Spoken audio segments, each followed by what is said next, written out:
The Batteries Included podcast is brought to you with United Chargers. United Chargers presents the Grizzly range of EV chargers. There's the original Grizzly Classic, a powerful, heavy-duty, portable EV charging station built to withstand the toughest conditions. The Grizzly Duo, a dual-port unit designed to charge two vehicles at the same time. The Grizzly Mini, a small portable charging station built with an indoor-outdoor rated cast aluminium enclosure. And the Grizzly Smart, a revolutionary smart EV charger. All Grizzly chargers come with a convenient 24-foot cable and the ability to adjust the current from 16 amps all the way up to 40 amps. That's 9.6 kilowatts. Plus, they're IP67 rated. Built in Canada with the highest quality materials. Order yours now at unitedchargers.com. That's unitedchargers.com. Hello, and welcome to the Batteries Included podcast. It's December the 1st, 2023, and this is episode number 13. Thank you very much for joining us, and we hope you're all having a great time, great Cybertruck weekend. On today's show, we'll be talking about the Tesla Cybertruck delivery event, the Tesla Cybertruck's features and failings, and finally, our thoughts on the Tesla Cybertruck. And of course, much, much more. I'm Dominic Yoni, host of the YouTube channel Drive Electric with Dominic. Joining us today, at some point in the future, will be the aristocratic Mr. Tom Logney, senior editor at Inside EVs and host of the YouTube channel State of Charge. And we'll also have the marvelous Mr. Martin Lee from the EV News Daily podcast, which is available on all the best podcast platforms. And of course, Kyle O'Connor joins us from the majestic, practically palatial halls of Out of Spec Studios, where he produces high voltage videos for a number of YouTube channels. So, hi there, everybody. Hi there, Kyle. Good morning. Good to see you.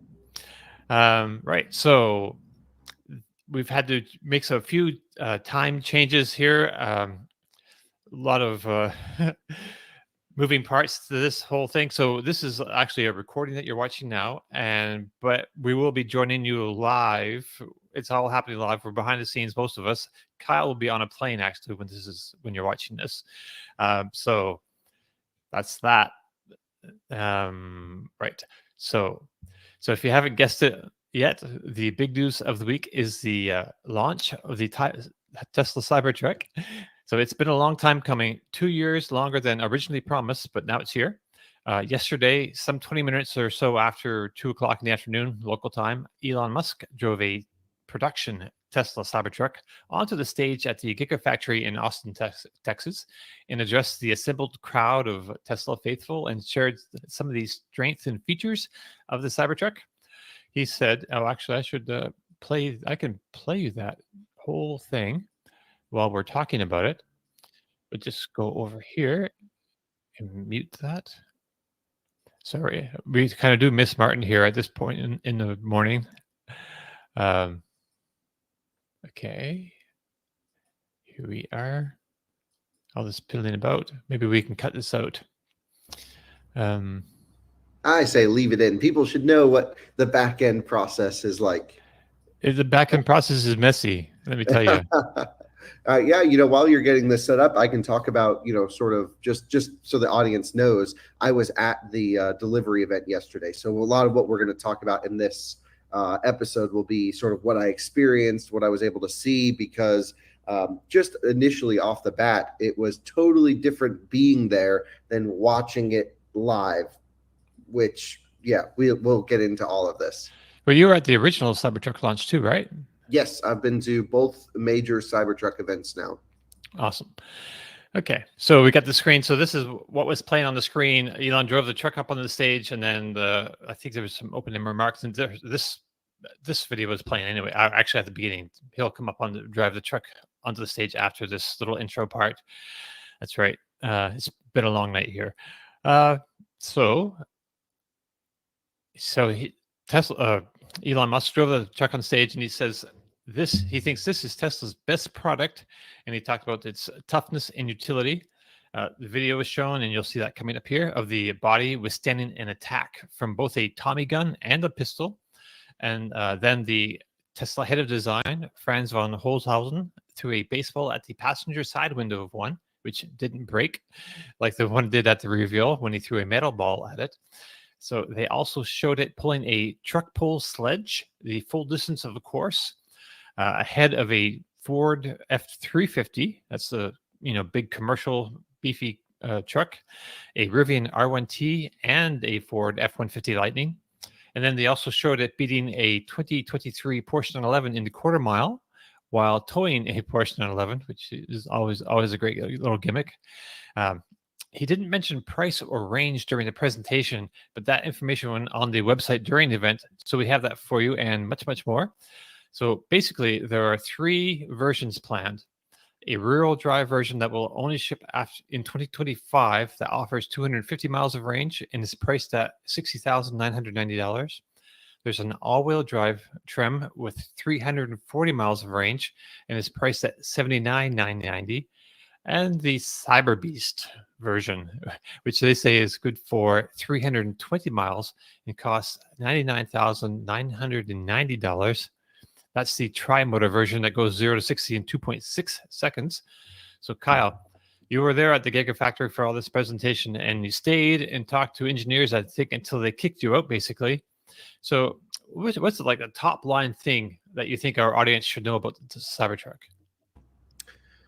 Oh, I don't know if there's one singular point that we can go to. I think it's just unique is the word that comes to mind. It's seemingly unlike any car I've ever reviewed or been around. Has a different presence to it, has a different operational strategy in many ways. And, just being at the event was much, much better. I can't reiterate this enough. If I didn't come to this event, I would probably be making so much fun of Tesla right now for bad presentation. The specs look bad, and specs do look not great compared to what they originally promised. We'll get into that. Right. But just being able to understand how they designed this thing and meet with the people who did. And I'm actually way more excited about it than I was going to the event. Okay, that's true. And there's a lot of pushback from different people online, different communities, or there's a lot of ridicule, or just a lot of people don't get it or think it's ugly. It's the worst monstrosity ever. Even the hardcore Tesla, everyone at the event, by the way, so disappointed. We'll get into the vibe of everything, but I'm not a Tesla lover. I'll give them all the crap in the world. My Model S falls apart. Like, I am not here to promote Tesla. I don't own any Tesla stock. Like, this is not my world, right? I just review cars. And normally I'm the most when I go to these Tesla events, some people are like, oh, Kyle, you really love Tesla. I'm like, yeah, there's parts of Tesla that are amazing, parts of Tesla that suck. But normally I'm like pretty critical, especially at these events. Right. Everyone, after the truck was unveiled, so somber, so sad, so disappointed that it's not 40 grand and does 500 miles. I'm like, they've been lying to you all this whole time. So I think I came into this with such a no expectation type situation, and that I was very pleasantly surprised, as was Colton, because we didn't believe anything Tesla told us in 2019, which we shouldn't have, because that was all a lie. And I was like, oh, this truck it was the exact price I thought it was going to be. It had pretty much the exact performance I thought it was going to be, and I'm okay with all of that. So I was like trying to tell Tesla fans, like, this thing rocks. And why am I doing that? They're the ones who are supposed to love anything Tesla does. So I don't know. I thought it was a really interesting dynamic, actually. So let's talk a little bit about some of those expectations and things.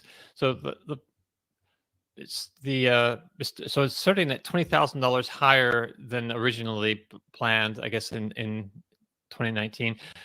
So besides the polarizing design, it's got that going, against it, and it has less range, like you said, than we were told at the debut. So the price is somewhat understandable because of the time frame and inflation, but the range, let's put the 250-mile rear-wheel drive version aside for now. But Kyle, 340 miles is a long way from 500 miles. Do you think this is due to the 4680 batteries not being as energy dense as expected? And do you think this range is going to result in a lot of cancellations? I actually think we'll see a ton of cancellations. I said that when the first event went, it was $100 for you to say that yes, it was a reservation, but everyone was like, I ordered a Cybertruck. And it's like, no, you didn't. You put your spot on. So I think we're Right. going to see a mass cancellation, but I don't think that's a surprise. I thought even if it was amazing, we'll see a mass cancellation, because someone who put $100 down 4 years ago, or even throughout the last 4 years, may not be in the financial situation, especially this time in the economy, to pony up 80 to 100 grand to take one of these things. So I don't think that's going to be a surprise that we'll see canceled orders. That's as expected. Yeah. So were there? I know you asked another question. I'm sorry. I'm like half asleep. Do you think the 4680 batteries? Do you think that is what's kind of behind this difference in the range? Do you think they really had a lot more better specs and plan for that battery, because they already changed this is like the second generation of this battery, because first when they were putting in the Model Ys, right? It's hard to speculate why Tesla did what they did 4 years ago.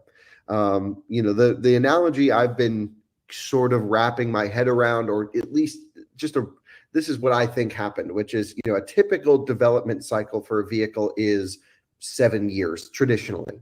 And that certainly is on a accelerated path into recent years. We're even getting down to 2-year development cycles with some Chinese companies launching their vehicles.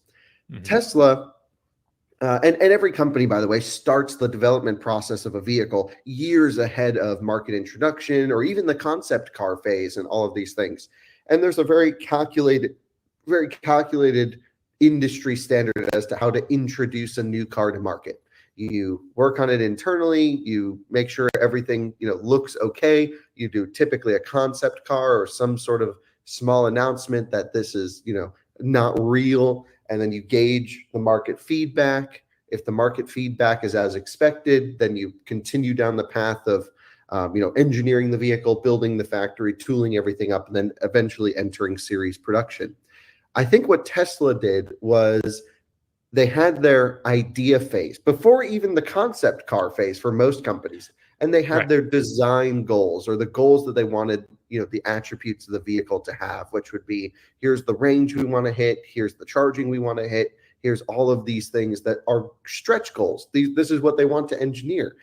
But then that was pitched to the public as, here's what we are doing and here's what the price will be, which I hope they've learned their lesson that doesn't work. And we said it 4 years ago, which is like, this doesn't work. You can't do it. You mislead people doing it like this. And it leads to mistrust in the company. It leads to mistrust in the people. But I already had mistrust in the company and the people. So I think maybe that's why I'm okay with all of it, because I'm just so used to major, not just Tesla, but major car companies lying to us very often about what's going to happen into the future. It seemed like most people that were there took everything and were like fighting on Twitter about it, that Tesla's going to deliver the product they said they're going to deliver. It's going to be even better. And then it's like comes in way under promised. I think it was probably the biggest miss in Tesla history compared to what they had promised to what they have delivered. And no shock from my side, but to everyone else, wow, huge disappointment. And so I think there was a lot of shock value, what I was experiencing, seeing everyone's reactions and them feeding off each other, which is like, wow, it's expensive. Wow, the range isn't great. I mean, Rivian has more range without the range extender for less money. And right. So we'll get into some of those comparisons in a bit there. Okay. Yeah. So then it comes down to, well, why isn't it as good? And 4680, at least in the Model Ys. Now, my understanding is they're going to be a slightly adapted 4680 cell for this one compared to the Model Y cell. But the 4680 Model Y is the worst Model Y by far. It's worse than the LFP ones. It really charges like crap. They seemingly don't degrade very quickly. They have good longevity and strength, at least according to our friend Brandon Flash, who is basically abusing his Model Y to test it for all of us, all the DC charging and deep cycles and all these things. But it charges very poorly, and basically its performance was lackluster in almost every category, from energy density to discharge performance. It was supposed to be the top cell, and it's really actually kind of the worst one. So hopefully some of that engineering was also to make it cheap to manufacture as well, right? So I'm hoping that they hit that goal. Well, the vehicle's priced at what it is. So to me, it doesn't matter what it costs Tesla to make it. Is I just need to know what I got to buy it for. And so, it's just got to be good. I don't care if it's cheaper for Tesla to make it. But yeah, so lots of interesting topics, lots of interesting displays here. And we can certainly get into all of it. Look how good that Rivian looks right there, squatted, pulling that tractor. And then awesome. Was that forest green? They have that? Those Rivian trucks really look nice. If you can go back a little bit, it could be launch green. Okay. I was just thinking because it put me in mind of your truck. Is that it? No, it's the next one after this. Yeah, there we go. Yeah, it's launch green. Oh, maybe it is forest green. No, launch green.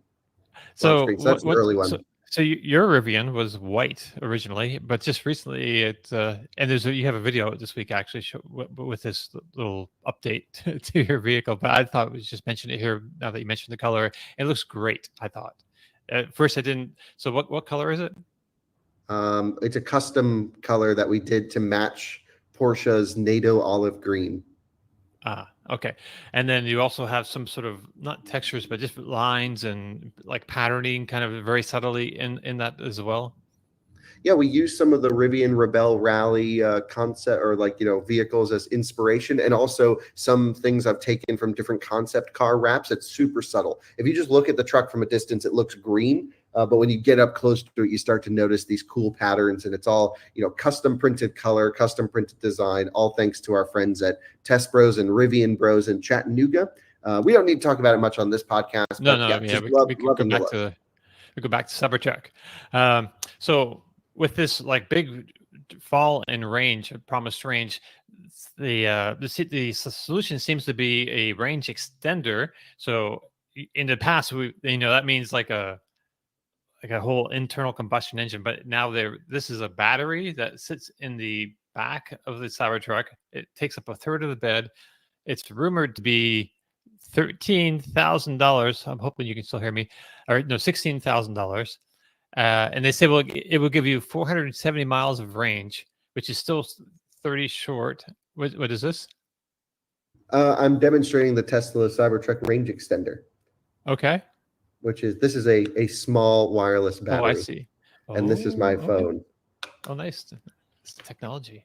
Yes. Right. Oh, is it wireless? No, but I'm just saying this cannot fully charge my phone. It's just a small addition. And then it goes on to the main battery pack.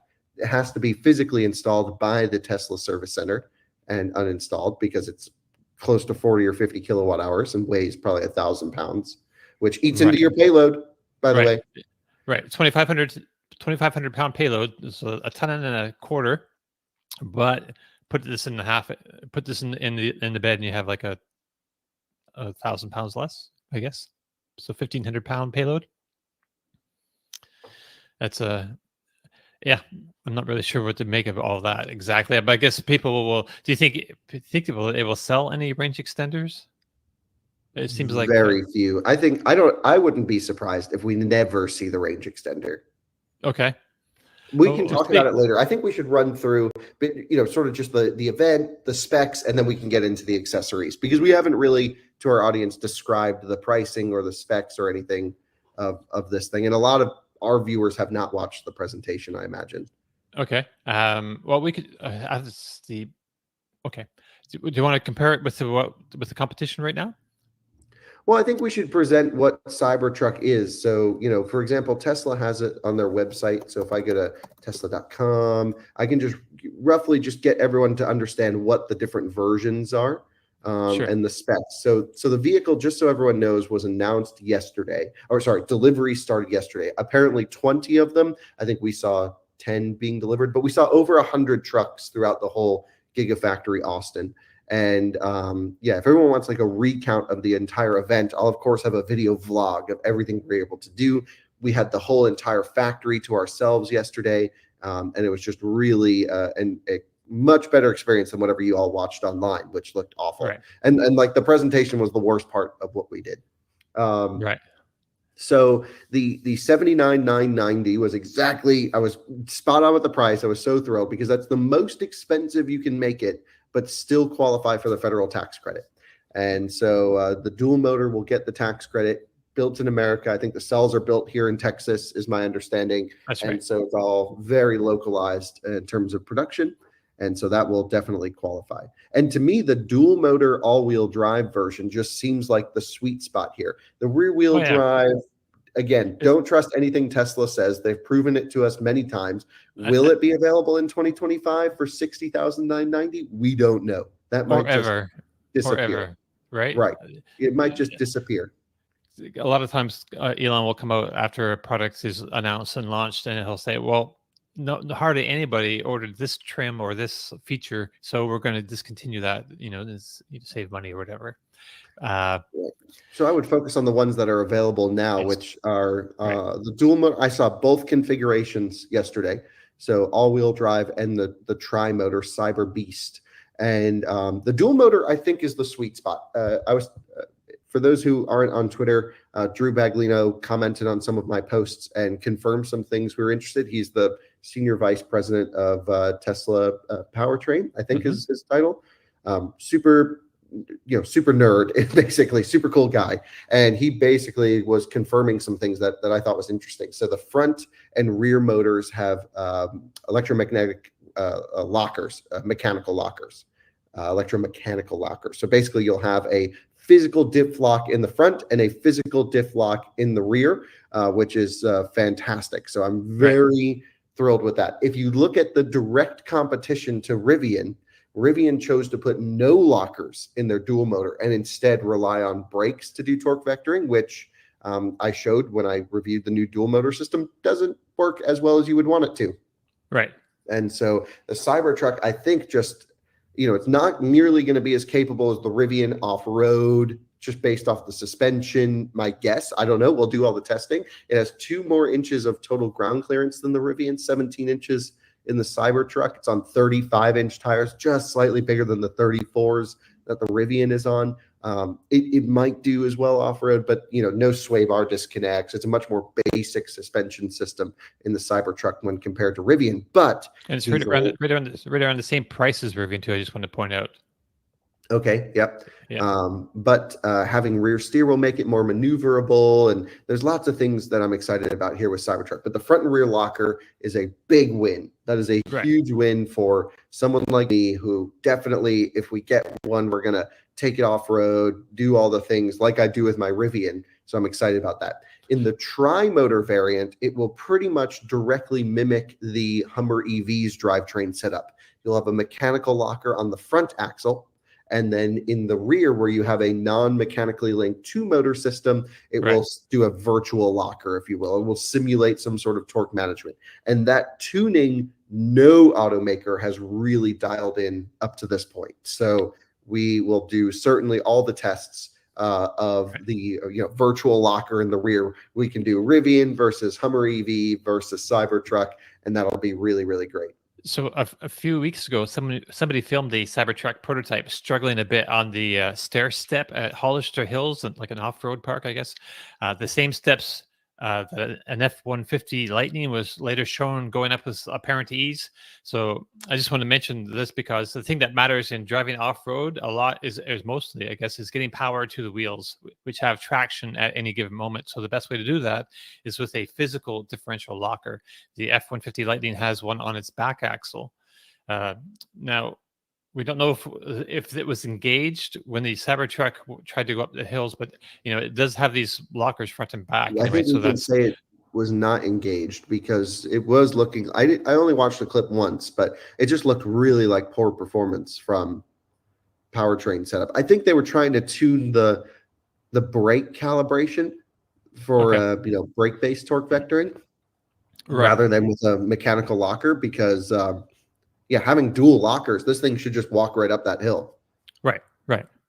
Even if the lock in the back, like you said, is probably a virtual lock. So it's not like a physically. So there can be some slip. It doesn't work quite only as in well. The tri-motor. In the dual motor, it will both be physical locked. Right. I guess which is the version that most people will likely buy. Because. I mean, it's still like a 4.1 second 0 to 60 on that version. Yeah, it's going to be fast enough. Which if yeah, that's plenty fast, really. And you save $20,000. Yeah, it sounds like really the play for sure. All right. So it's very close in price, like you were saying, to the Rivian, but the Rivian offers like 410 miles at $80,000 to compare to 340 miles. So that's, one strike, I guess, on the. Yeah, the range is disappointing. There's no way to put it other than that. I came into it expecting it to be disappointing. Here we are. And so maybe my expectations were met. This is not a work truck competitor. The people at GM with the Silverado EV, even though they can't build them, they're sleeping easy last night because they got a vehicle that's EPA ranged without any silly range extenders at 450 miles. Now, granted, they have 240 kilowatt hours of batteries in their truck, but that's $105,000. Yeah, so just basically the same price as this, and I think people don't care about efficiency. I think they just look at a range number and say, my electric car goes 450 miles. That's a lot more than Cybertruck. How they got there, I don't think people dig into that story. We'll have to do all of the efficiency tests, the range tests, and everything like that. Of course, as soon as we can get our hands on a Cybertruck, we'll be laying it out because there's still so many unknowns here. And it might turn out that Cybertruck sucks. If it charges as poorly as 4680 Model Y, if the efficiency just is not there, and if the towing is not great, then already, we're off to a bad start. The thing is, the charge port's in the completely wrong location for towing. I love to have a front charge port with my Rivian. It just nose into a spot. So there's a lot of unknowns as to how well this truck is going to work still. So real quick, you mentioned we were on the phone last night, and you mentioned the front and rear motors and the different layouts were kind of different. Want to go over that real quick? Sure, yeah. Anybody has this information, really. Right. Yeah. I got to spend some time with the powertrain team yesterday, which was really invaluable. And they went, so the Model S Plaid, which I thought they were just going to put that drivetrain in the Cybertruck and beef it up maybe for higher abuse loads. But that is a tri-permanent magnet system. So you have two individual motors in the back of that vehicle, the carbon wrapped ones. They're quite expensive, I imagine, for Tesla to make. And those are permanent magnet. And then the front motor is also permanent magnet. And that is for maximum launch performance and, sort of efficiency underway.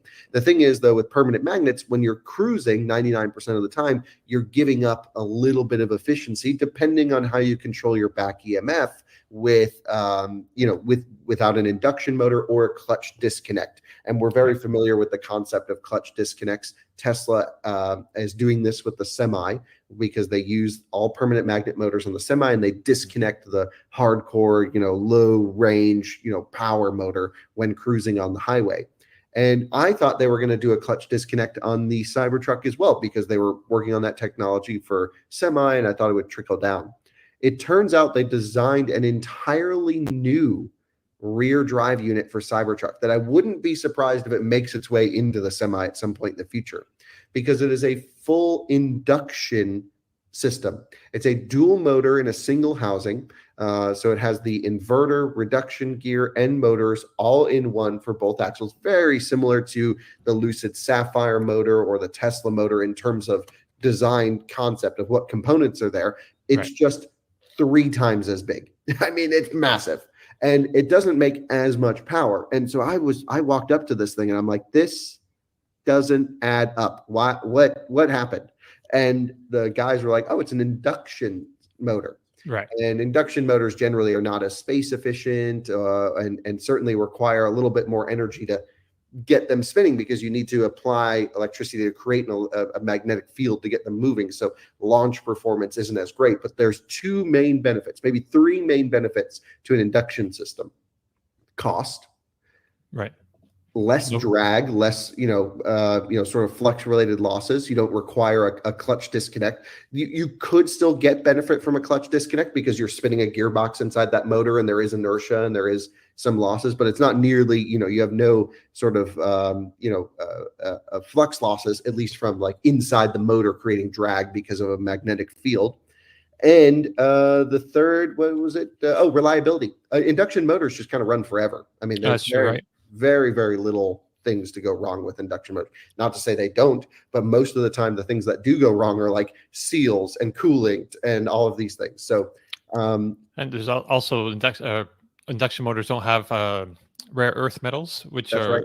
are basically almost all mined in China and refined in China, and under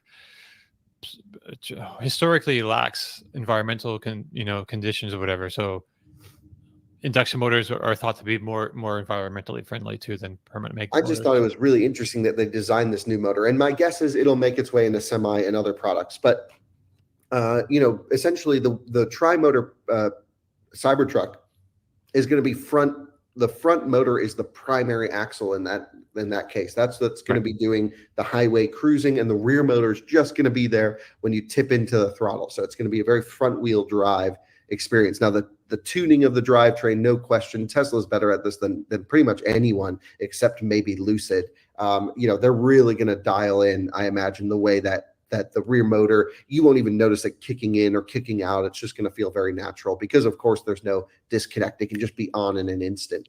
The dual motor system, I'm guessing, has the front motor from, and this is just a pure guess, it has the front motor from the tri-motor in the back, because that is a rear permanent magnet single motor. And just from the number of parts count, I can't imagine that they would design, 3 separate motors for this truck or 4 separate motors for this truck. Of course, there's probably some mounting differences, but I imagine that the electric machine, the base core product, is going to be the same front and rear, at least for the dual motor. Excuse me, the front motor out of the tri-motor being the rear motor out of the dual motor, permanent magnet with locker.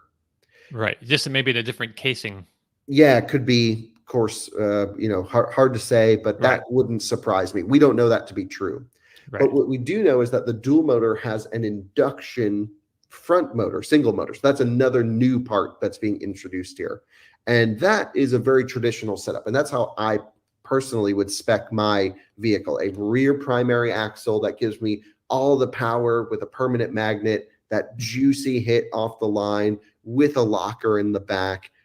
Just great control, great power management at low speed. Love a rear permanent magnet setup with a front induction motor that doesn't require a clutch disconnect. That's better for the environment. That's cheaper to manufacture. That's there just for the 20% or even 10% of drive time on the vehicle where I just need a little bit more power, where when I go wide open or I just need it to kick on. And this is the way, like a Tesla Model 3 Performance is set up, or a Model 3 dual motor, or Model Y. This is that type of setup. And I think everyone's pleased with that. That's no problem. What's interesting is they chose to, on this front induction motor, on the dual motor system, being that it's a motor that is bespoke to the dual motor, put a front locker on it. So I think that might even be better off-road than the tri-motor. We'll have to see how they do their drivetrain tuning, but that was really interesting.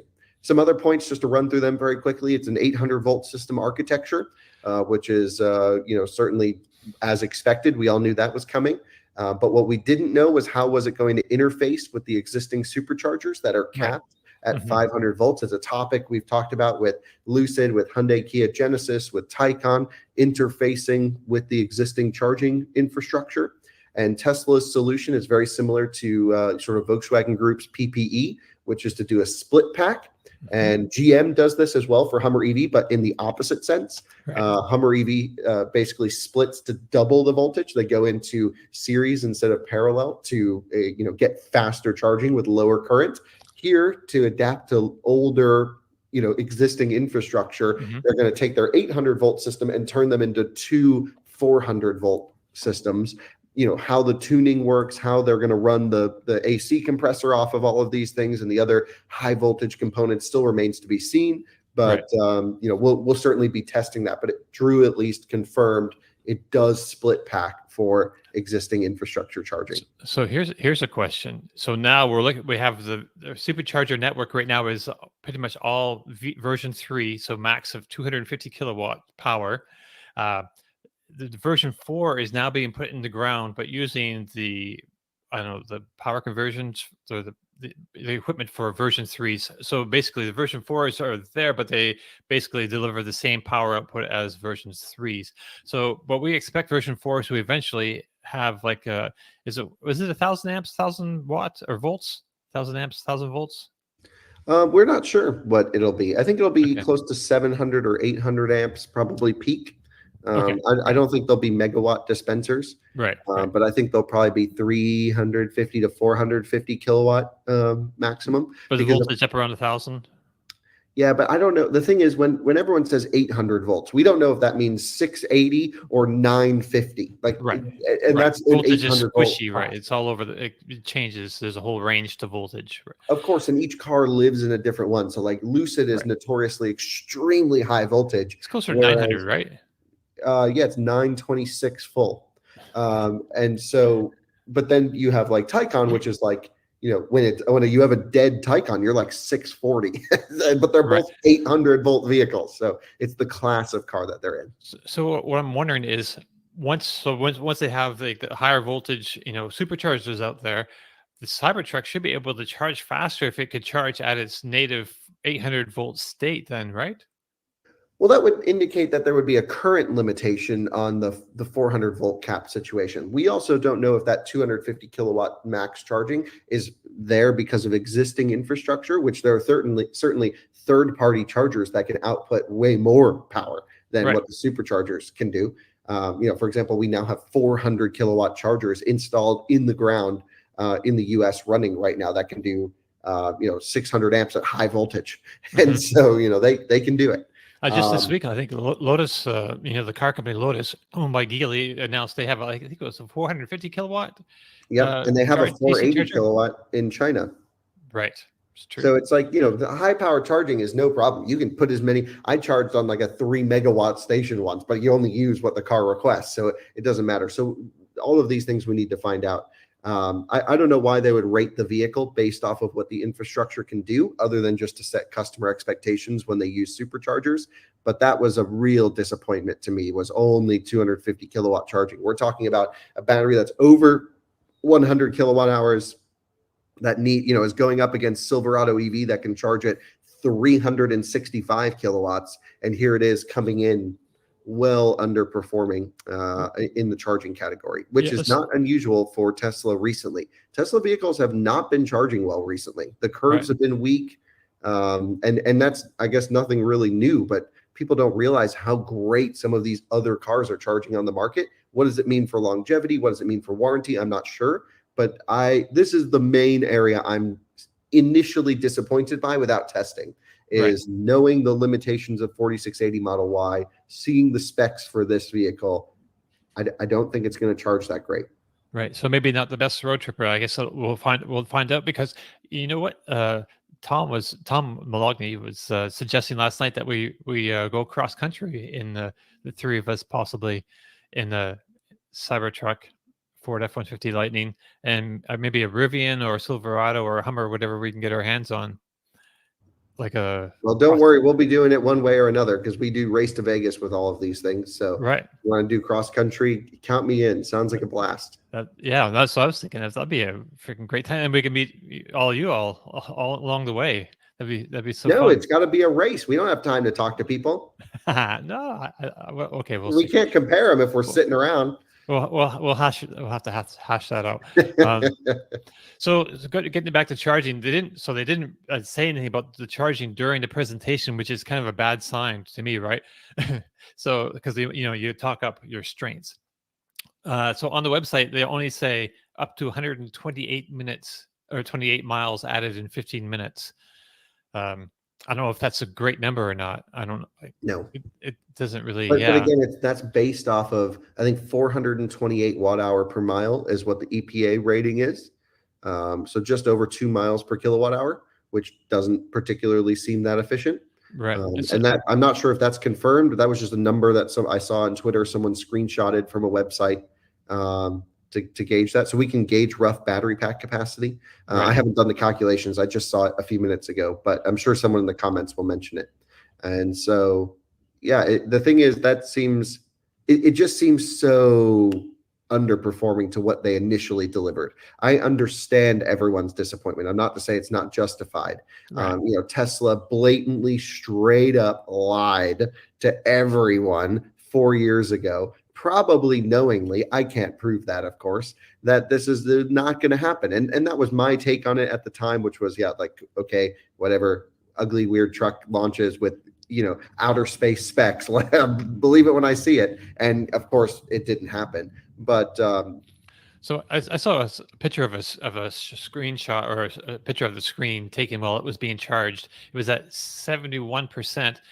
It was charging at 77 kilowatts and had 55 minutes remaining. Yeah, that seems like a 4680 charge curve to me. Man, it just seems kind of bad. Bad. Like uncompetitive. Like, okay. Well, Rivian's bad too. Rivian's bad too. Okay. Yeah, Rivian's bad too. Lightning's not great. I wouldn't say it's uncompetitive. All the trucks charge like crap. Right, except for maybe, even the Hummer? Yeah, well, the GM stuff always charges weird. It's not consistent. Right. So, yeah, that's got the big peak, and I haven't tested a GM product on the newest software, which apparently takes care of a lot of the idiosyncrasies we were noticing. So I can't comment on that yet because I don't know what the new software does. But at least in the past, it was annoying to charge those. Right. Okay. Was there other information here? Oh, we hear a little. Yeah, might as well, right? Little video. Engineering truck. Hell yeah. Yeah, we were just. I mean, we had the factory to ourselves. So basically, they had like security that wouldn't let us go back to where we came, but they weren't like rushing us out. They were also, viewers or whatever. So we're all just hanging out, and they're like, "Oh, let's go sit in this truck." And they're like, "Hey, man, I mean, you go sit in it." And so yeah, we were just like playing around with stuff and touching and feeling everything. So really cool. So did you sit in the back seat? This clip, you said you have lots of headroom. I wouldn't say lots, but I fit. Okay, and you're 6'2"? 6'1", yeah. 6'1". Okay. I don't think my dad, who's 6'5", would fit, but I think plenty of leg room. Width felt great. That glass roof does come down. Okay. So people were talking about that, prior to this all happening, and that was one of those things that. Did you have a chance to sit in the front seat? Nope, did not sit in the front seat. Okay. Because it's wondering about the sight lines with those A-pillars, and like with that dash being so far forward, it's like stretches out like a football field in front of you. Yeah, I spoke to my friend Eric, who sort of runs the media side for Sandy Monroe's team, and he drove it down into a parking garage. He said he could not see the front of it, and it was a little bit sketchy, but they have a front camera. So, I mean, I think that's the thing with the Cybertruck is it's going to be very weird to drive with steer-by-wire. We haven't even mentioned that yet. It's going to be a totally different input strategy to other vehicles. It's going to have, unlike any other experience because no one's used to a steer-by-wire system. No one has one on the market right now? No one has a Canoo? fully adaptive Canu's not really out there. Say that again? So Canoo is not really out there, but I believe their system is steer-by-wire as well, right? Well, you can't buy one. No one's driven a Canoo. And also the Lexus RZ has a prototype. But that's also, you can't buy that. So I think this will be it is the first fully there are adaptive ratios through a mechanical system like BMW is, adaptive steering ratio technology that's been out for 20 years. But this is like seemingly put in 45 degrees or even 90 degrees angle and you're at full lock. At low speed. So it's very interesting and it changes based off the speed you're driving. You're not going to be cranking this yoke around. Okay. That sounds interesting. Yeah, it's all down to the tuning. It can be great or terrible. Depending on how Tesla does it. And it can be software updated, which I'm not sure you want your steering system software updated. I certainly know there's a group of people that don't. So yeah. I'm okay with it because it's interesting to me. And I'm also a little bit forgiving with software and these types of things. But I totally when people's cars start steering completely different than it did the day before, I think there might be issues with that. I'm not sure. Totally, yeah, and I'm not saying they will. I didn't talk to anyone from their steering team at all, but I'm just saying that these are the possibilities that Tesla will have full control over the vehicle. So I do have to kind of get wrapped up and moving here pretty quickly, but I just kind of wanted to share, rough final thoughts on the Cybertruck, which is, I have not commented on the way it has looked or anything ever. Until I saw one last week in Loveland, a series production one. I kept my mouth shut as best as I could because I didn't know what to think. We didn't know the specs of the series production models. We didn't know anything about it. So now that we know enough about it. I've been starting to form my opinion of the truck, but I still need to drive it. I still need to test it to fully either say this is a definite buy, a have fun for a year or two, or a stay away feature. I don't know. It can be any of those three for me right now, but I love the way it looks. I really am so into it. Okay. I hated it when it launched all the way. And I thought it was so stupid all the way through until I saw the series production one, honestly, last week in Colorado. And then I was like, okay, this is really freaky. It's, I always come back to, I love weird, quirky, different, interesting cars that are conversation pieces. And I love cars that offer a unique driving experience unlike anything else. And I think with that steer-by-wire, with the huge, air chambers in the suspension, this is going to be super comfy. I spoke to some of the interior team, by the way. They're like e-tron levels of quiet. I'm like, get out of here. They're like, no, we really refined this thing. They're like, you just have to try it. I'm like, great, get us a test truck. They're like, not our department. But, it just sounds like it's way more refined than we're thinking. And, like super comfortable, super quiet. These are all good things that I'm looking forward to experiencing. So I love the way it looks. I know that's crazy. I think as a truck, it's going to be, this was the guy who came to, I hung out with him last night. He came and brought his truck. He just took delivery of it. He came and to a Tesla event, and we all sat in his truck, and hopefully we'll be able to drive that one for out of spec at some point. So lots of good stuff. Just to finish up, the specs on paper look unimpressive, but it just needs to be slightly better than Rivian and Lightning at the moment. And honestly, the Tesla fans will buy this for 1 or 2 years. The big question is when it has to actually compete as a truck, how will it do? And right now it needs updates. They need, to have better charging, better range, all these things. The range extender, that seems like a very un-Tesla move. Tesla's always about reducing things, reducing complexity, engineering everything into the vehicle that it needs. And this just feels very un-Tesla. Right. So not into the range extender situation. Takes up, your payload, takes up your bed space. I would probably still get it because I need, with towing, as much range as possible. But it still remains to be seen if you can tow 11,000 pounds with the range extender, depending on your tongue weight calculation. Right. Tongue weight eats into payload. And so, how's that all going to work? I'm not sure. Overall, I'm just so excited to drive it. Watching them move around, it's very different. It feels like a different planet that we're on, seeing these things, and I'm super here for it. Maybe I'm almost more into it because everyone else kind of hates it on the internet, and I'm just like, I don't know that I'm like excited for the underdog, if you will. Gotcha. I don't know if there's a little bit of that going on there, but I got to tell you, I'm like everyone. All the Tesla fans obviously were disappointed because of the price. And so I think Tesla may have a real problem on their hands here. But all I want is I want a reservation and I don't have one.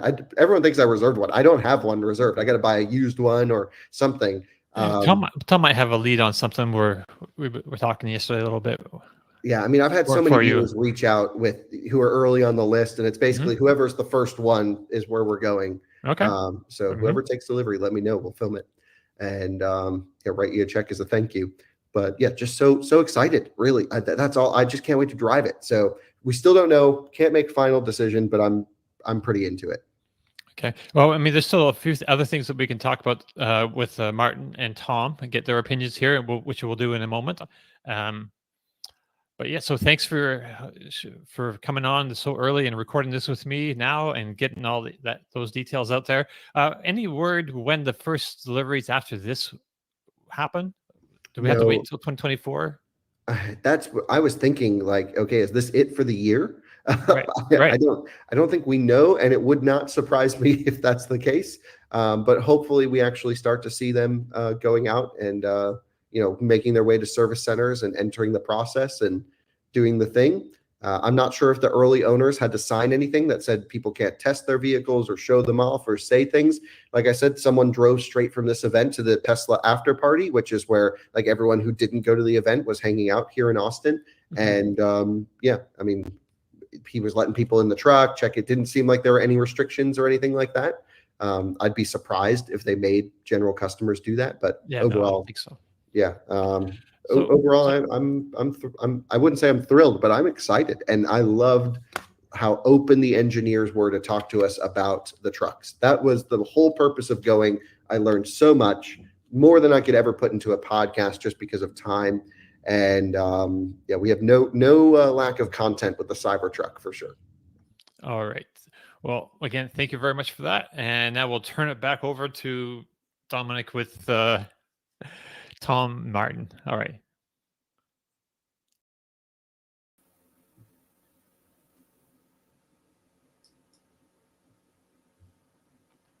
Oh, Hello. hey there. Good morning. Hey, it's nice to see you guys in real time now. Hey, everybody out there in the audience. I need Thanks some for lights joining on. us. Hold on. There we go. We got some lights. Almost All too right. much. So this past 24 hours have been pretty crazy. What with this whole Cybertruck announcement and reveal an event, and then catching up on trying to get all the information, because it wasn't all at the event. We've had to just scrounge through the site and check Twitter for just people having little leads of clips of information here and there, and then with our crazy travel schedules, trying to get us all coordinated. So some of us have only had a couple hours sleep. I think Tom, you're up all night talking too on with us. Yeah, I'm still getting adjusted. Just got back a day or so ago from almost 2 weeks in Thailand, so I'm still jet lagged and everything, but all's good. You couldn't miss this. What a big event in the world of electric vehicles. Yep. And Martin, how are you feeling? Just to catch up with you, because it's been a while. You've been sick for a couple weeks now. Is that? I still am. It's been a month now. It's just lingering. It's lingering, and it wasn't COVID, but I can't shake it. But anyway, Kyle says we can take over. I love that the minute he said goodbye, we were about 500 people were watching in real time, and the minute Kyle said goodbye, it dropped by like 20. So there's clearly people out there who just tune into this show just to hear what Kyle thinks, and they're like, these losers can go screw themselves. Like, oh, we're off. There's a few. Oh no, it's 25 people have gone now. So don't say that, Kyle. People are here for you. But but the rest of us, the rest of our viewers, hopefully here for everyone. And it's great to be here, and it's great to be talking about this. It's so exciting. So Tom, I guess you followed all that we've said so far, and so do you have any questions, or do you have other information that you think we should talk about right away? No, I mean, not. I think Kyle did a great job of going over a lot of stuff. We could take a long time to digest all this and get everybody's opinions, but he did a good job of doing an overview. I'm interested. We don't have more information on the battery range extender. We don't have more information on the the vehicle to load capabilities and the vehicle to home. We can talk about that a little bit, though. Yeah. Okay. We can absolutely talk about that a little bit. I don't think Kyle really touched on that much, which is interesting. The vehicle to home feature seems really cool. It'll deliver up to 11.5 kilowatt to your house. You do need to get the Tesla gateway, though. It won't just work out of the box. You need to have a Tesla universal wall connector, and it's interesting that they specifically said the Tesla universal wall connector.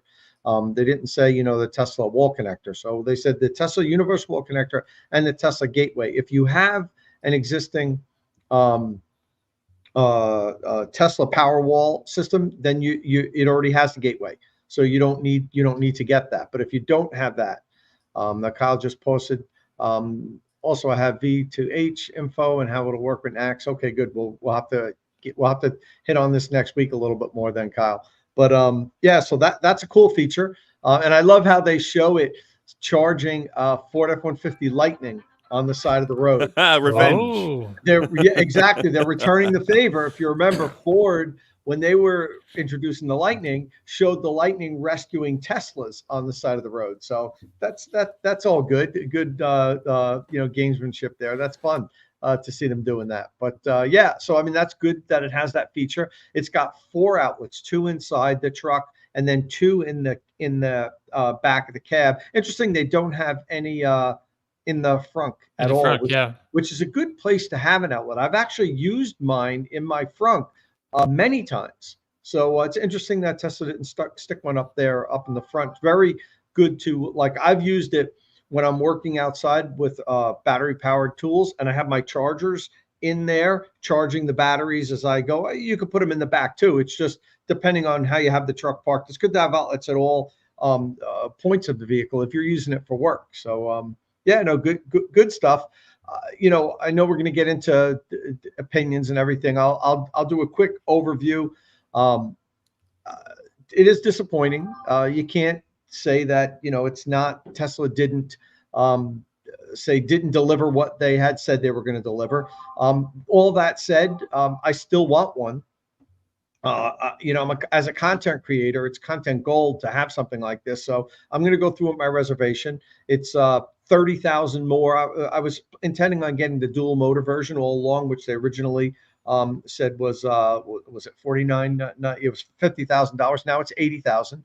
So it's actually more expensive than my Lightning trim right now. Lariat with the extended range battery pack is right at like 79 and change. It's basically the same. It's a push with an extended range Lariat trim Lightning. Right. Just to remind everybody, what kind of range does your Lightning have? So it's EPA 320. So they're saying 340.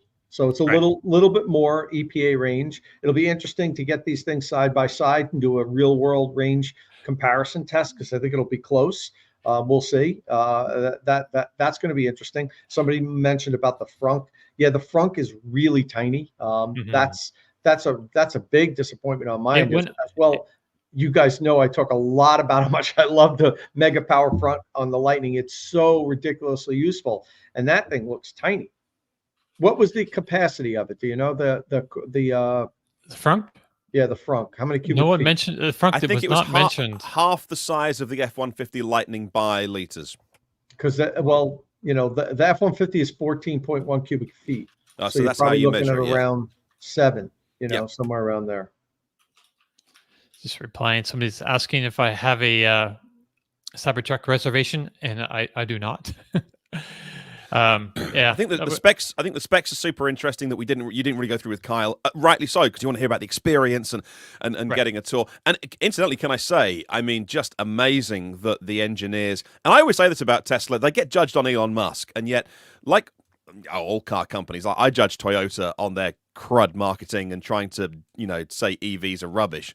But actually, the engineers at Toyota are probably all great girls and guys, and the engineers at Tesla, no doubt, are great, educated, insightful girls and guys. And I'm so pleased that you got to hang out with those. Like, my favorite Tesla events recently have been when Elon Musk gets out of the way and they have people on stage that get to have their say, much like an Apple keynote as well. And I love the way that Tesla have embraced that recently and put other people in the spotlight. They didn't here, unfortunately. It was an Elon moment, which is not my favorite personally. But yeah, so to have a look at the specs here, 250 kilowatt charging maximum, 128 miles added in 15 minutes. And then those, hopefully, details there on weight, 6,800 pounds. So that's on not the a bad 20s. weight, actually. 68. That's lighter, I believe, than the Rivian R1T, which is lighter than the Rivian, a little heavier than a Lightning. Kind of not bad. It came in right in the center of EV truck at the moment. Of what their competitors, they're late to the game. They're earlier than some, and yeah, I think they sort of kind of came in about where EV truck specs are right now. Mm-hmm. Right. I mean, there's a lot of disappointment out there because I think more was promised, but in actuality, the actual thing is necessarily. I mean, it depends. There's so many different ways of looking at it, of making comparisons to different things. If you look at like the rear-wheel drive version compared to, I don't know. It's just. I think that rear-wheel drive won't ever come for years. Right. And as we said earlier in this show, I don't know if that the rear-wheel drive will even happen, Yeah. It might be one of those, well, nobody ordered it, so we dropped it. Yeah, one of those. I think what was most disappointing from because if you know half a thing about electric vehicles, and the audience to this show know more than most. So if you're listening or watching this, you're tuning in, week out. We make assumptions about you, the audience. We do a certain type of podcast on this show, where we're not we try and bring everyone along for the ride. Everyone's welcome. We assume you know what a CHAdeMO plug looks like versus a CCS plug, and if not, there's great, Tom, Kyle, Dom all have great YouTube channels that can help explain EVs. So, we assume that the audience know a little bit about that. So I don't think anybody in the audience was under the assumption that they were going to deliver a 500-mile truck that was this heavy, and do 500 miles on EPA, the same as no one thinks that the Roadster's ever coming. Like, nobody who knows a little bit about EVs thinks that there is any technology in the world right now that can deliver a small, compact 2+2 open-top car, low to the ground, not double, because you could make a triple stack battery and climb up into the Roadster and do, was it 600 miles, they said, or 1,000 kilometers, 600 miles, ultimate smackdown to combustion cars. The Roadster is their fantasy spec, so nobody who knows a little bit about EVs is ever expecting the Roadster to arrive. The Roadster's never arriving with those specs until serious battery technology has changed, and I think the same for the Cybertruck. But I guess there was a lot of fans who were expecting Tesla to pull a rabbit out of the hat, and actually what they pulled out was reality, which 99% of people can deal with, and 1% of the faithful are like, hang on a minute, you didn't do magic. It sounded like at the event, like Kyle was saying, like the faithful that were there were, pretty disappointed. There's a lot of disappointment going on.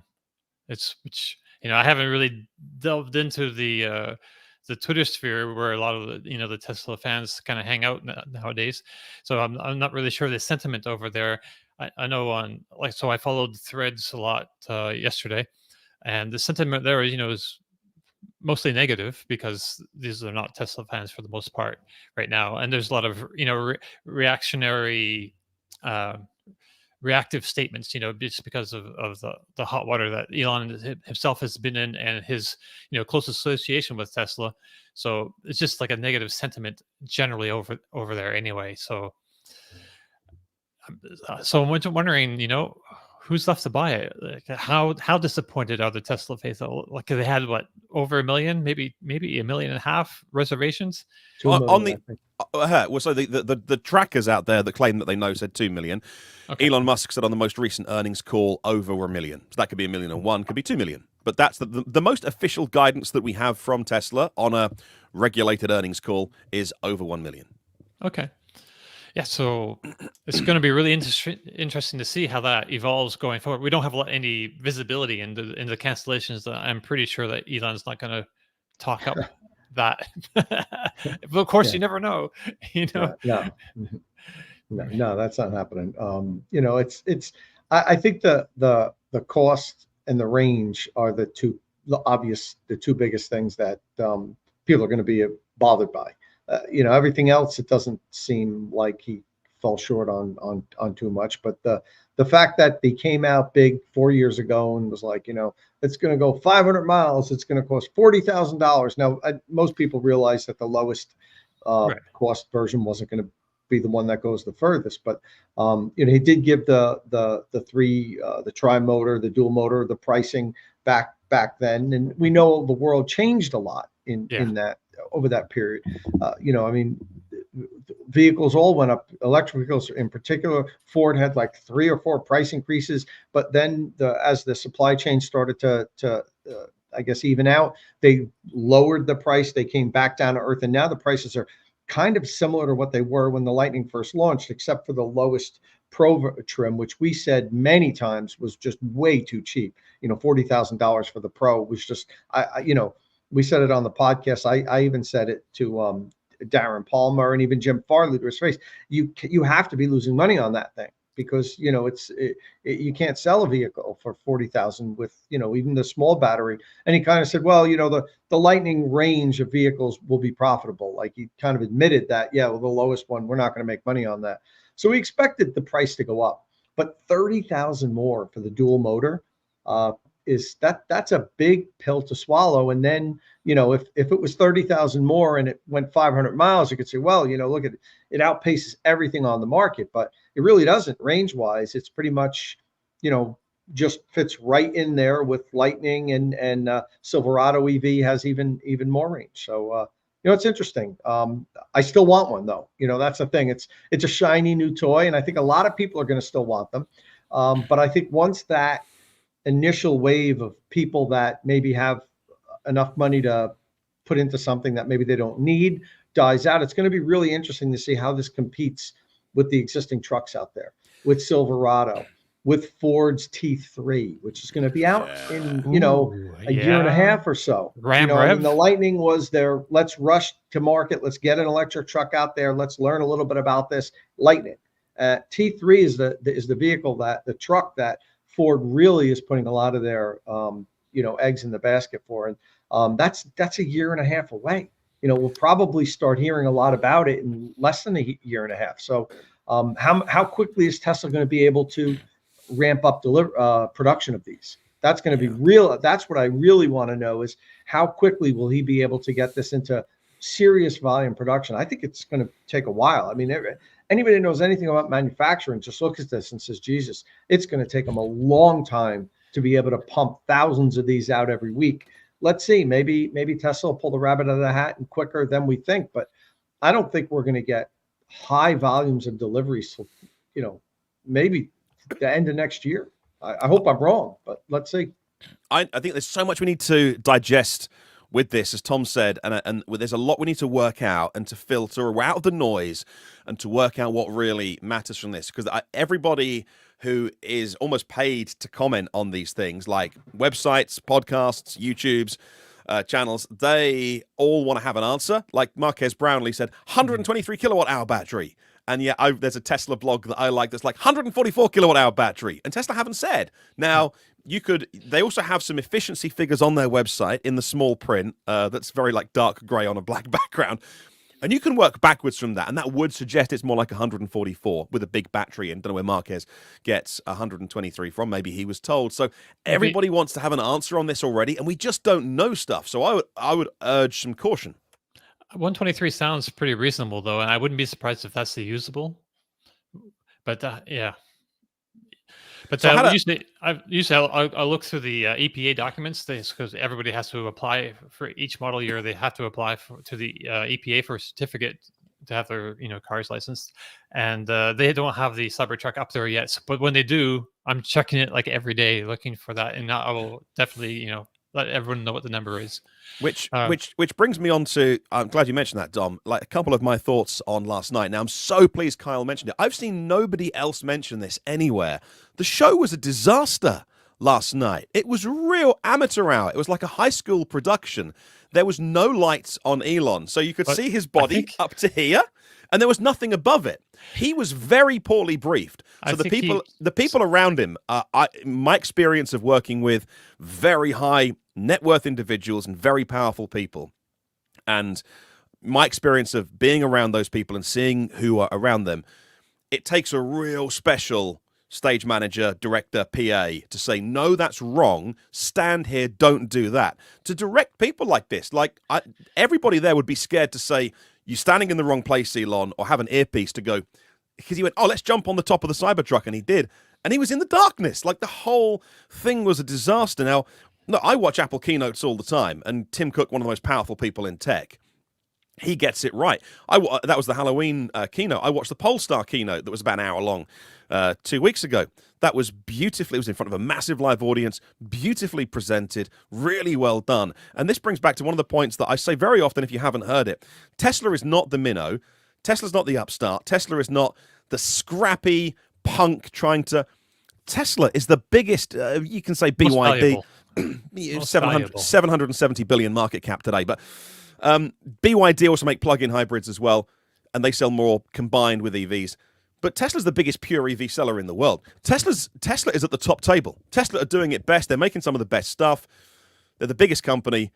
Just get it right. Like, just don't try and pretend that you're still sort of like the outcast, the upstart, trying to maintain that. It doesn't work anymore because it just looked such amateur hour. It was awful. And that brings me on to my second point. All of these numbers say estimated 100K, estimated 320 miles of range. You're 4 years late with this. That's ridiculous. And it's just amateur hour on behalf of Tesla because they really glossed over all of the awesome, amazing things about this this vehicle, how they're changing production, how they're moving to 48-volt system, changing the way that vehicles are made, an Ethernet connected vehicle with distributed modules, and it's fascinating the way they're changing production with this. Now, that was all shared with Kyle by the engineers, and I think old Tesla would have shared and showed off the steer-by-wire technology, which has been in development, I think, for 6 years at Tesla now. It explains why they had the yoke come around. They knew this tech was coming. They've been working on it for 6 years. Things like PowerShare, which went live on the Tesla website. So they're getting into V2G and V2H. Only a year ago, Elon Musk was saying V2G and V2H is dumb. Buy a Tesla Powerwall. Don't pull electricity from your vehicle. It's dumb. It's stupid. We'll never do it. And yet, a blink of an eye later, he goes, oh, by the way, we've got this thing called PowerShare, and it'll power your home. So what can we believe anymore? I just think it's messy, and it frustrates me because Tesla are doing amazing things. Go and check out the PowerShare section of the website. Like Tom says, with the universal wall connector, etc. It all makes sense. But it frustrates the heck out of me that none of that was shared last night. This sort of shoddy, sloppy presentation didn't even launch a vehicle because it's all estimated specs. Sort of limped into the world. And I'm like, oh man, you're just blowing it, because if they'd have done this right, there's so much they could have boasted about. And I think it would have knocked everyone's socks off. And instead, lots of people are disappointed. I'm disappointed about that. Yeah, we didn't, Elon really didn't talk about the truck very much at all. It was just kind of like very high level things. And this is a delivery event. So here, I'm going to deliver them and see you later. Like there was so much to talk about. The power sharing could have been something that he had a whole, 10-minute presentation on. And that's an important feature for the vehicle. And it's really strange that he just, he could have had all that. He could have had someone, an engineer from that part of the company come out and explain it, so he didn't have to, do all that himself. Yeah. And I don't know why they're doing things that way. Yeah. So I don't know, Tom. What do you think of the presentation yourself? It was kind of a joke. I was like, when it was over, I'm like, really? That's it? Like, we're not going to talk about any of the other features. We're not going to see more. Like, it was a delivery event, and that was it. It wasn't any pomp and circumstance. No Tesla normal what they do and really overplay stuff. It was Elon standing in the back in the dark, having 10 minutes of talking briefly about the vehicle, and then given some some keys, and that's it. There's a lot that he should have talked about. I'm curious about how those the push buttons are going to work. The door, to open the doors.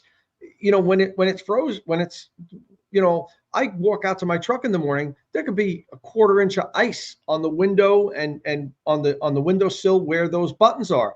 How do I press that button if there's a 1/4 inch of ice over it? I don't know. How does the door open? I mean, I'm sure they figured all that stuff out.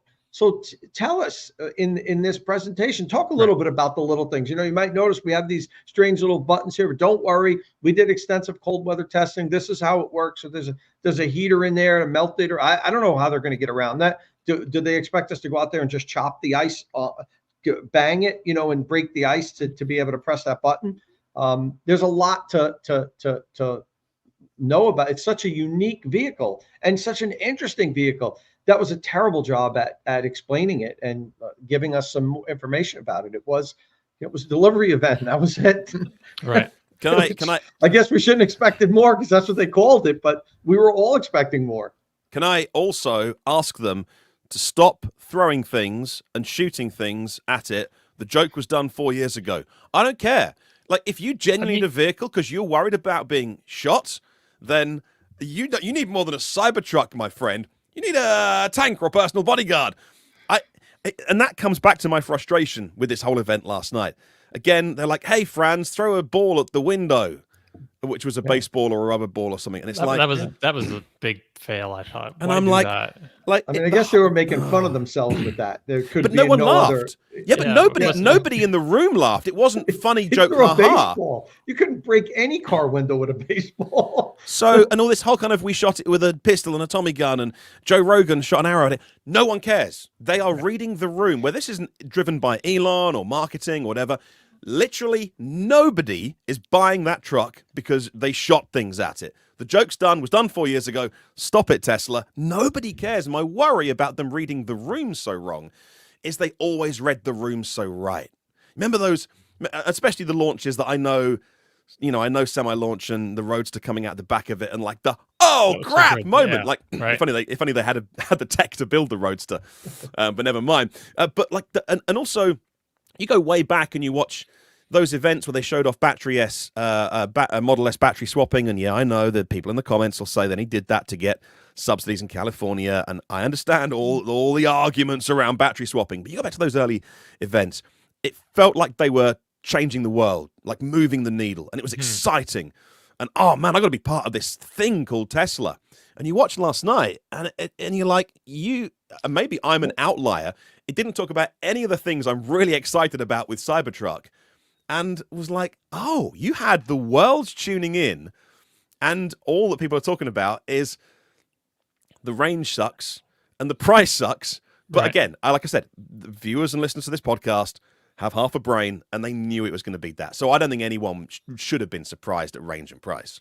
I think that one of the biggest improvements, though, where they did actually move the needle, is the 48-volt low voltage system. I mean, that's never been done before, right? In production vehicles. So everything has to be. You can't use anything off the shelf anymore. You have to redesign all your accessories to handle 48 volts. That's a huge step, and that's kind of why it hasn't really happened in the regular automotive world, because all this stuff that they have on their shelf that they use, they're going to have to change all that out, and no one wants to be the first to kind of do that. It's like a big kind of it's just a risk, and companies are risk averse. But so this could be the I'm not sure how much this will cause other companies to jump on the 48-volt wagon. I know other automakers have been looking at it for years and haven't moved yet, but I don't know if you have any thoughts on that. I have one more thought that, again, Tesla fans aren't going to like. Oh. The range, which came in where we thought it would, but it's very realistic, whether it's 120, 140 kilowatt hour battery pack, 320 miles, 250 miles on the base model rear wheel drive, which it's Tesla, so it's going to be 200, isn't it, real world? And you start doing stuff. It's probably going to be 100, 180. The reason I feel slightly conned this morning, it's the afternoon here now, the next day, is that I'm wondering, prove me wrong, if the 4680 presentation, Battery Day, was the most overhyped and under-delivered product launch in tech history. We were told, all these graphs were showing it's 10% better in this, 9% better in this, 8%. And there may be some improvements that Tesla get control of the form factor and some chemistry, and they're making stuff themselves.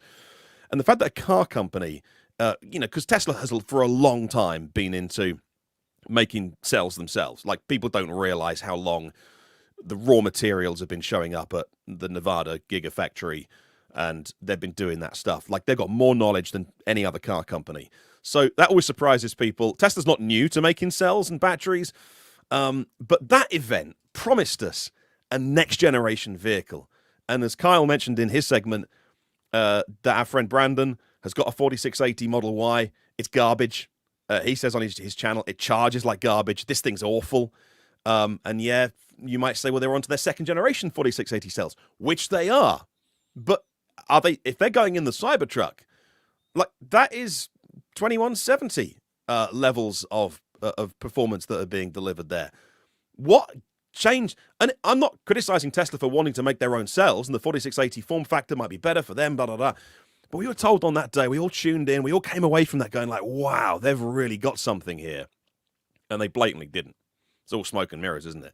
So it might get better over time. It almost certainly will get better over time. But if I was working at Ford, GM, Rivian, I'd have gone to bed last night being like, cool. So they haven't reinvented the wheel or pulled a rabbit out of a hat. They've got the same technology that we've got to work with. Bring it on. Good competition. I just mentioned, Nick Nordic corrects me, 48 volt is standard for mild hybrids with one starter/generator in Europe. And also Nebula 1701 mentions that the Celestic has a 48 volt system. That's not really on the road yet. Well, I saw a test vehicle on the road already, but it's not being. They haven't made deliveries yet. Yeah. So the one thing I wanted to talk about before we go is like some accessories. I know that seems a little bit, maybe not super important, but I thought it'd be worth just pointing out a few things about it because if nothing else, it's I don't want to say comedy, but actually there's some good information here as well. So because this was not mentioned in the presentation, so the Cybertruck has under seat storage bin, and you can get pay $250 for some dividers for that under seat storage area. Also not mentioned is the there's some under bed lockable storage as well. It's not big enough to fit a tire, which actually let's scroll down here real quick. So there's a bunch of different accessories. Right. So there's a spare wheel, a spare tire plus toolkit accessory for $1,250. You can get this, full size wheel, but it has to sit in the back of your truck where your range extender would have to sit. It can't. It's too big to fit in the under bed storage space, which is kind of I feel like that's a miss, but yeah. So what else was there? Okay, so you have your basic tie downs and things in here.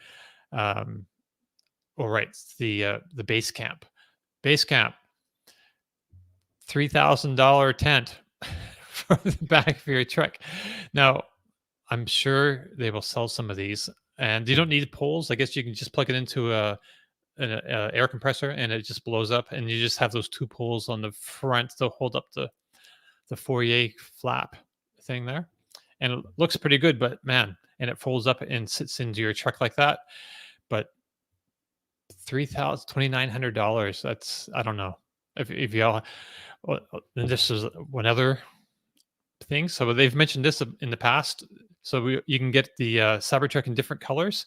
That's going to be $6,500 for a painted color, or you can get satin clear protection. So I guess this would be if you really don't want to get a lot of fingerprints on your truck. I think this might be one way of keeping all that kind of stuff down to a minimum. You can get for $5,000 a clear paint film on your Cybertruck, which I thought was at least worth mentioning.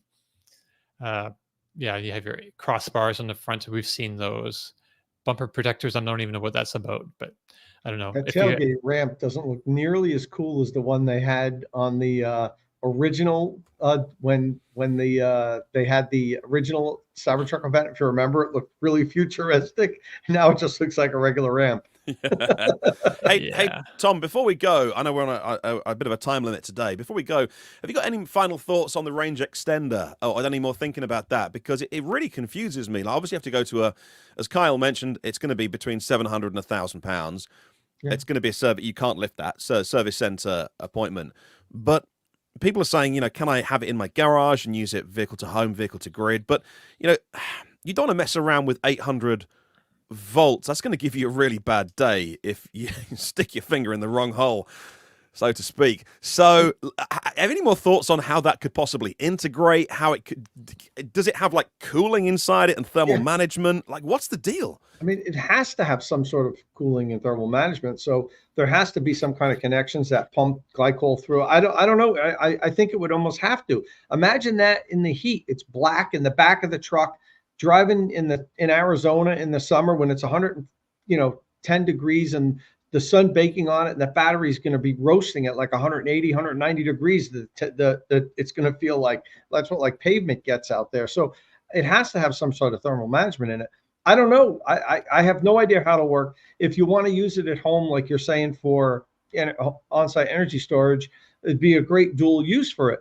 But then how the hell do you get the thing up into the truck? You're talking about service centers putting it in and out for you. If you're going to have it in your house, how do you move it? And a lot of people have, don't have garages like me. I mean, I do have a garage here, but all my electric and service and where I'd want my battery energy storage is downstairs in the basement. So, that wouldn't work. I wouldn't be able to get it down there. I don't know. I don't know how it's going to work. I kind of feel like we're not going to learn the details on this for a while. I could be wrong, but I think it's one of those things. I think they're going to be kicking down the road for a little while. Like we're not going to get a finished product and have it available for a little while. I hope I'm wrong, but I don't know. I don't know how it'll work. I really, I can't think that there would be a big uptake on this. Kyle said they have to take it to the service center to have it installed and uninstalled, which sounds like a big PETA. Well, then how do you get it into the truck to take it to the service center, Dom? Good point. Maybe it lives at the service center. Maybe they store it there at the service center. Well, then you can't use it for energy storage at your house. That's the other point. That's because this thing is actually perfect for, it's a Powerwall. It's the biggest Powerwall out there yet, but you can't use it for that. And it takes up. Elon said about a third of the bed. The picture could be deceiving, but that looks like it's like 40% of the bed, and that's a big difference. If you're using I saw somebody else say that too. It looks a lot bigger, and I don't know. It's weird. It's I almost think it's one of those things that, and this is just pure speculation, that Elon insisted that they design and make because he promised they were going to have a 500-mile truck. Right. So damn it, figure out a way to make this thing go 500 miles. Well, we could, have this big giant battery that we drop in the back, and people could use it when they're towing. But how's that going to affect the towing? It's obviously you're going to have to lower the amount that you can tow and even haul with it in the back because it's dead weight sitting back there. I don't know. It's definitely it's a strange option to me. It wouldn't be something that I want. Nebula mentions that Ford has a patent for a range extender battery pack in their Lightning beds, right? I'm not sure. I know Rivian does. I don't think it was a battery pack. I think it was like Ford's patent. I thought it was for like a ICE engine that would plug into the back there or something. I could be wrong. I forget. But they patented it, but they never really worked on it. Right. Companies patent stuff all the time and never roll them out because some things just aren't really practical, it seems. And one last thing, I know we're going to be going soon. I know this sounded tremendously negative, the three of us, and there's a lot to criticize. But on the positive side, I will say that, I applaud when people step out of the comfort zone and do things that are against the grain and try to, push the envelope. And we have to give credit to Tesla for that. They went out there and did something that is as unconventional as you could ever imagine looks-wise. And then they said, we're going to invent a new cold-rolled steel, to make this, exoskeleton. And they did, will it be a successful vehicle overall in the long term? I don't think we could say that yet. Originally I thought that it was pretty locked in. It would be, but now that we're seeing the final results, I don't know if this is going to be good for Tesla in the long run. I don't know if they're going to sell a lot of them, enough of them to make it a profitable vehicle. I don't know once, the other vehicles, once the Silverado's out, once Ford second generation trucks out, how good this is going to look. Once the Ram comes out with that range extender, it's interesting. But I do want to say that I do appreciate when companies step out of their comfort zone, and Tesla did with this. Elon said that, his hubris is what caused them to make the Falcon Wing doors and the Model X. And they learned a lesson with that because, they could have had the vehicle come out so much sooner if they didn't do that. And I learned my lesson. Well, he didn't learn his lesson. He went back to that same thing with, I know they say we can't build it, but damn it, we're going to build it. And that's right. It looks like they did. So, I give him credit for that. But overall, if you go back and watch his original introduction of Cybertruck, if you can watch that video and then watch this video back to back, you're going to be disappointed. There's absolutely no way around it. One thing, final thing from me before we go, that again, I've seen nobody mention this until there's been no real discussion. Any of the websites, blogs that I've been looking at is the world that it gets born into, in that 2024 is such a different world than 5 years ago in terms of interest rates and how people are getting into cars at the moment. The low interest rate, low auto loan, the idea of, I can't really afford a $40,000 or $50,000 car, but I can finance that and I can just about afford payments over 5 years. The US, month on month, is reporting its highest delinquency rates on loan repayments. And next year is going to be gnarly in the US auto loan industry, as people can't afford repayments. And it's cheaper to stop repaying and say, come and get the thing from my driveway, because and this is happening already, and it's going to get worse next year. And Tesla are having to launch a product. Like, look, all the car companies are having to launch products into the world, but particularly this, because it's such a big time gap between the two, into a world where $100,000 truck is, frankly, supercar territory, and mortals can't. Now, a lot of people spend that on trucks. I get that, but mortals can't think about $80,000 or $100,000 for a vehicle in the same way that a few years ago maybe they could do what was called the Tesla stretch and get it. So on that side, I don't feel sorry for Tesla because it's the same playing field for everyone. But in a way, I feel sorry for them because they're unveiling a truck that's so much worse than they said it would be. And it's coming into a world which is so different to what the people who took out those $100 reservations thought. And so I think a lot of people really want the vehicle, but won't be able to make the numbers add up.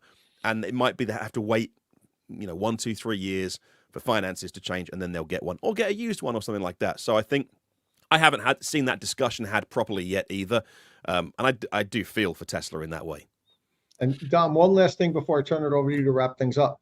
This is the first vehicle that Tesla's launching that they didn't own the market at that point. Like when the Model S came out, let's go back when Roadster came out. I know there's only a couple thousand. There was nothing like that available. When Model S came out, there were no electric vehicles that could go that far, that could charge that fast. There was nothing like it. When the 3 came out, nothing really, no direct competition. Same with the Y. There was really nothing that you could put it right up against, honestly, and say this, which one of these two do I want to get? Now there's a lot of competition for the Y and even for the 3, but when it launched, there really wasn't. This is the first time that Tesla's launching a truck where, we could say, oh, I wanted to have that Cybertruck, but it's a little disappointing now. Maybe I'll look at Silverado EV. Maybe I'll look at that Rivian. Maybe I'll look at Ford. Maybe I'll buy a used F-150 Lightning. There's an alternative. The Tesla buyers for their previous vehicles didn't have a competent alternative, and so that's absolutely going to affect the uptake on this for sure. Right. Okay. Well, we got to get going, so I guess I'll leave my comments for later. I just really want to drive it, and personally, I don't really like the design. I've decided it's taken me 4 years to kind of come to a conclusion.